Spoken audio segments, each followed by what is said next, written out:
I hear God saying, let that which belongs to me go, so that it may come and worship me. I took this from the book of Exodus, chapter 3 to chapter 12. Just a quick recap of the story. So Israel were God's chosen people, enslaved for 400 years. Then God calls out Moses in a burning bush. We probably heard about that story. And Moses is sent to tell Pharaoh to let my people go. So God tells Moses, go to Pharaoh and tell him to let my people go, so they may come and worship me. But we know Pharaoh, being stingy, self-centered, and wanted to use Israel for his selfish gain, and didn't want he didn't want to let the Israelites go. He wanted them to, build his monuments, build his statues, and just build his fame around the world. But then God warned him with plagues, and of which we know that he did send 10 plagues, and it cost him quite a lot, even to his firstborn, the firstborns of Egypt. Okay, so what is this all about? I feel there's a heart cry for me, for you, and it's just saying, let God's devoted things, all the things that he has chosen for himself, go. That is you, that is your time, that is his tithe, that is the children, the gifts and talents that he has given you. Because these are things that he wants to serve the communities, to serve the world, to change the world. So what is God saying to me right now? What is he saying to you? Let my people go, just like he told Pharaoh. All he's saying to you, let my devoted things go, so they may worship and serve me. What does that mean? To take care of the needy with your giving. So whenever you're taking the tithe or devoting some money off, so you can help out those that are in need. To reach out to your communities with your gifts, your talents, with your time and your dreams. That's to change our communities. Training our children in his ways, that they may worship and serve him, that they may know who they are, that they may know what they're made of, their purposes, their callings, that they can stand firm in their character and know why God has called them and who especially they are. And then 3, just look at yourself, mirror yourself in the image of Pharaoh. I feel like I've become like Pharaoh many times. I've become stingy, I'm holding back for my selfish gain, trying to build my own monuments, trying to build my own life, around gadgets, around Instagram looks, around Facebook likes, trying to build me. And so I hold on to these things, my time, my finances, my gifts, trying to build a monument of myself, a big statue of myself. I become prideful. This is my own hard-earned money. This is my own, degree. I've worked hard to get to where I am. And I become prideful, just like Pharaoh. So number 4, what's happening? There are consequences and plagues that God warned Pharaoh of. And I can see that all around me. There's Commonwealth has begun to kind of dwindle down. We hear people saying, oh, those people who are, scroungers on benefits, that's everybody, that's others' opinions. The income gap between the rich and the poor is widening.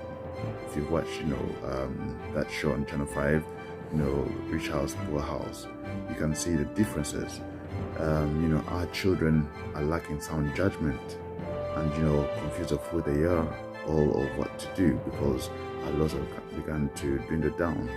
We're getting diseases and viruses of which are new to us, and they are overtaking us and killing us, in multitudes, in millions. We don't know how to especially deal with them, or if we do deal with them, some of the vaccines are actually having a lot of detrimental effects, not writing off any vaccines. But sometimes we're using our own knowledge and wisdom apart from God. And especially one of the scriptures, Haggai chapter 1 verses 4 to 6, speaks about this. And it says, you build your expensive life, but God's house and things all his works are lying in ruin. Building your career apart from God's purpose, or call for your life apart from God. The work that you should be doing according to what God has called you to do is just lying in ruins. And he says, this is what's now happening to you. You plant much, you go work hard, but you harvest very little. You spend so many hours, but you're getting little pennies. You eat and drink, but you're never filled up, you're never satisfied. You clothe yourselves and buy every gadget, every jewelry, but you're never warm and you're never satisfied. You buy the newest iPhone, tomorrow there's a new iPhone. You go to work and earn wages, but at the end of the month, all year, you have nothing to show for yourself. You look at the bank statement and it says, you had brought in 50,000 pounds, and you're like, but where is it? It's all just printed away. It's like you earn the money and you put it into a pocket with holes. So why? Because God has withheld his blessing. And that's what verses 6 in Haggai chapter 1 says. So what can I do? What can I do? I ask myself this. Matthew chapter 22 verses 21 gives me a little bit of a clue. And when Jesus was asked to repay taxes to Caesar, he told them, then do this, pay to Caesar the things that are Caesar's, and to God the things that are God's. So I'm not just talking about money here, I'm talking about your time, I'm talking about your talents, I'm talking about your children, I'm talking about your life. And I feel this is the first thing that I want to do. Start off by devoting my life to God. Start off by devoting your life to God. Study his word in fellowship with other believers, other Christians. First give your life back to God first. It's not about the money, it's not about anything else. But first give your life back to God. That's the first step. Once you've got your life back in track with God, you'll feel the conviction, to separate your tithe. Money is a big thing in our society. Whoever says that, they don't love, you don't need money, they don't know the value of it. But if you do know the value of it, you try to take that money away from them, you'll see how they'll start biting you or beating you up. So separate now your tithe. Start off by separating up your tithe, and there's other sacrifices that you may feel or convicted to give, such as your seeds, fast fruits, things like that. But the first step, I'll just say, tithe, very quick and understandable. 10% of what you make, put it aside. Devote it to God, for his work, for the church, for those in need. So when someone comes to you, you're always at least able to help. Reposition your career and pursuits to what God is calling you to do. Through his word, dreams that will help you to know, what is God calling you to do, and what is his purpose for your life. And finally, one of the things that I've seen that should be correlating, tithe givers ought to be good taxpayers. Matthew 22 verses 21 says, give to Caesar that which belongs to Caesar, and to God that which belongs to God. Pay your tithe and pay your taxes. Yeah. So let's not be wicked even before our governments. If we don't pay our taxes, or we're paying our tithes, that is not living a good example. Why should people believe that we are Christ's disciples? He also said it to us. So I believe we should live by example, that we should show those that do not maybe believe that we should pay our tithes and pay our taxes, so that our communities will thrive.